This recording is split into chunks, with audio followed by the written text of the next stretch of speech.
Good morning, Keith Tebow from FRC Media. We're getting closer to the state election, and we're spending some time speaking to some of the candidates as well as the proponents and opponents of the ballot initiatives that you will see on your ballot coming up in November. Today we're going to focus on state ballot question number 3, which has to do with raising the statewide limits of the number of licenses on alcohol sales. And I'm pleased to be joined by someone many of you may know. He's Rob Mellion. He's here to represent the 21st Century Alcohol Retail Reform Committee, which is asking people to vote yes on question 3. He's also the former president and CEO of what used to be the Bristol County Chamber of Commerce, now the One South Coast Chamber. Rob, welcome back to Fall River. How are you? It's great to be back in Fall River, and I'm actually around here pretty much on a regular basis because we have members down here. Right, yeah, and you're also the executive director and general counsel for the Massachusetts Package Stores Association. That's why I'm down here. That's your day job. That's the day job, and I'm down here because often I'm the administrator of the beverage alcohol training course for the state, and I come down here to do trainings. Right. So let me get right into, in general, in brief, what will this referendum do in terms of increasing or setting limits, changing the limits on alcohol licenses in Massachusetts? So what question 3 does is it safely expands alcohol licenses, particularly the beer and wine licenses. It doubles the number of allowed beer and wine licenses that somebody can purchase. And I say it safely does that because there's also some safeguards that we add into the ballot question. Yeah, we'll talk about that in a minute, yeah. And in addition, it also helps with tourism in dealing with the issue of out-of-state IDs. It allows a retailer, whether it's a restaurant, a market, or a hospitality venue, rely on a valid out-of-state ID, something that you can't do in Massachusetts. We're the only state in the country that actually doesn't let a retailer of beer, wine, and spirits rely on an out-of-state ID. And this fixes that. Yeah, so I want to get back to that, but I want to get back to the licenses first. What's the current number, and how will this change? So I know it's over a period of time. Yes. So the current number of licenses allowed for any individual or a corporation is 9. And what this ballot question will do is, if passed by the voters, it will double the number of available licenses that a store or a individual can own across the state for beer and wine licenses.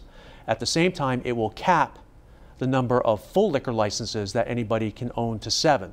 So you could own 18 and 7 of those could be full liquor licenses. But you can own up to a number of 18 licenses across the state. So currently right now there's only one number, that's 9, correct? Yes, you can own up to 9 licenses right now. So is there any distinction between beer and wine and full? No. Right now? Right now. So this will make a distinction. This will make a distinction that you can own up to 18 beer and wine licenses, and as I said, 7 of them could be liquor licenses, full liquor licenses. So what was the justification in your mind that this needed to be done? Well, we never should have gone to 9 to begin with. And that has created a loss of stores, local stores, all across the state. I should say to the voters that this is a ballot question that has been put forward by local retailers of beer, wine, and spirits all across the state, including MassPack members who are down here in the greater Fall River area. So this was put forward by them as a compromise to the food store chains and to the chain store box stores that sell alcohol. This is a compromise to them in getting to 18 because many of them want beer and wine licenses. So this is a compromise at the expense of local retailers, in return hoping to get some stability in the marketplace for the next few years because there has been a lot of instability. An example of that is the 168 bills that were filed this legislative session, mostly by large corporate groups based out of Massachusetts, to change the alcohol beverage laws in the state in order to deregulate them for the advantage of these large corporate groups. So we're hoping that this is sort of an olive branch to get some stability and some return of calmness into the marketplace. Right. So the beer and wine licenses, that's going to go up to 18, or the license, right? So, but it's not going to happen all at once, right? What's the timeline in terms when some of this will be phased in? So if passed, we will go to 18 over 10 years. So it'll incrementally go up a couple of licenses for beer and wine each year, which makes sense because it takes, to go through the ABCC and the local licensing authorities, it takes 6 months to 8 months to get a license. So this realistically works with a corporation in expanding its group of licenses under the umbrella of that corporation. Now, currently, right now, the law is 9 licenses, which are full licenses, could be full licenses, right? Yes. But if the full licenses are going to be capped at 7, 1, when does that happen? And 2, if you have 9, is there some sort of grandfather? Yes. So answer to the question off the bat is that any company that already has 9 licenses will be grandfathered with the 9 full liquor licenses. That's in the ballot question. And it will go into effect at the end of the year. So the cap of 7 will go into place. Now, what's important for voters to know is that Massachusetts at 9 licenses was at the high end for the country for 3-tier states. There are 2 types of licenses. There's a 3-tier state and there's a control state. A control state is like New Hampshire, where the state is a market participant, the state stores. Here in Massachusetts, we have a private system where you have private stores that are selling to the public. They get their alcohol from the wholesalers who get their alcohol from the suppliers. It's a 3-tier system. So of the 3-tier states, we are on the high end with 9 licenses. Going down to 7, we will still be at the high end of licenses across the country. Right. There's another big part of this. Actually, let's get to this out-of-state ID. And by the way, I just want people to know too, there are only 3 chains in the state of Massachusetts right now, and 2 of them are out-of-state chains that have 9 licenses. So this really doesn't affect very many companies in the state. Right. So you mentioned about the out-of-state licenses being a valid form of identification. I guess how has that, what is it, what's happening now and how will this change? All right, so believe it or not, Massachusetts is the only state in the United States that does not allow a retailer, whether it is a hospitality retailer, a restaurant, or a liquor store, to be able to reasonably rely on an out-of-state ID. So theoretically, if somebody comes from Tiverton and purchases alcohol in Fall River, the store accepts that ID at their risk because they can't reasonably rely on it. We're the only state that does not allow a retailer to reasonably rely on a valid out-of-state ID. This ballot question cures that. You can buy cannabis in Massachusetts with any government issue ID, but you can't buy alcohol with a Rhode Island, New Hampshire, Connecticut ID. This fixes that. All right. Also, there's measures in the referendum as well that will be a tighter safety net, if you will, in terms of illegal sale of alcohol. So this is important. Yeah. We're going to expand the number of licenses or the availability of licenses across the state to improve convenience for the consumer. At the same time, what the ballot question does is recognizing that unfortunately because of COVID-19 and some deregulation that took place during COVID-19, we have seen an increase of alcohol-related deaths. We have seen an increase of accidents related to alcohol, vehicle accidents, and we've seen an increase of youth gaining access to alcohol. Recognizing this, there are some safeguards that have been added into the regulatory scheme through this ballot question. One of them is a ban on self-checkout. There is no good reason to have self-checkout of alcohol in Massachusetts or anywhere else for that matter. Self-checkout cannot prevent an illegal sale to a minor. Self-checkout cannot prevent an illegal sale to somebody who's intoxicated. Self-checkout cannot prevent second-party sales where the individual gaining alcohol was of age with the intent of giving it to somebody who was not of age. You can't do that with self-checkout.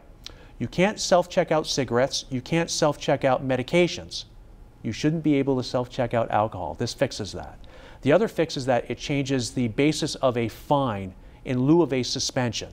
So if a liquor store sells to a minor, which is illegal, it is typically faced with a suspension of its license, first offense.